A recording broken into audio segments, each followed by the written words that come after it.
اعوذ باللہ من الشیطان الرجیم بسم اللہ الرحمن الرحیم۔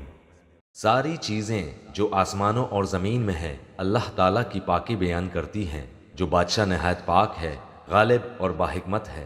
وہی ہے جس نے ناخواندہ لوگوں میں انہی میں سے ایک رسول بھیجا جو انہیں اس کی آیتیں پڑھ کر سناتا ہے اور ان کو پاک کرتا ہے اور انہیں کتاب و حکمت سکھاتا ہے۔ یقیناً یہ اس سے پہلے کھلی گمراہی میں تھے اور دوسروں کے لیے بھی انہی میں سے جو اب تک ان سے نہیں ملے، اور وہی غالب بحکمت ہے۔ یہ اللہ کا فضل ہے، جسے چاہے اپنا فضل دے، اور اللہ تعالیٰ بہت بڑے فضل کا مالک ہے۔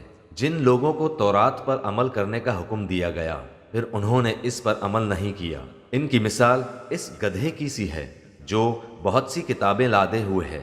اللہ کی باتوں کو جھٹلانے والوں کی بڑی بری مثال ہے، اور اللہ ایسی ظالم قوم کو ہدایت نہیں دیتا۔ کہہ دیجئے اے یہودیوں، اگر تمہارا دعویٰ ہے کہ تم اللہ کے دوست ہو دوسرے لوگوں کے سوا، تو تم موت کی تمنا کرو اگر تم سچے ہو۔ یہ کبھی بھی موت کی تمنا نہ کریں گے باوجہ ان اعمال کے جو اپنے آگے اپنے ہاتھوں سے بھیج رکھے ہیں، اور اللہ ظالموں کو خوب جانتا ہے۔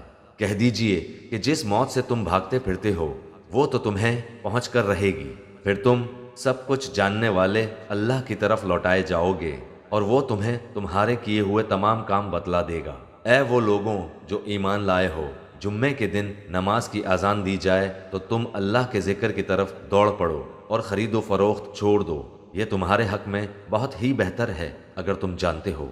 پھر جب نماز ہو چکے تو زمین میں پھیل جاؤ اور اللہ کا فضل تلاش کرو، اور بکثرت اللہ کا ذکر کیا کرو تاکہ تم فلاح پاؤ۔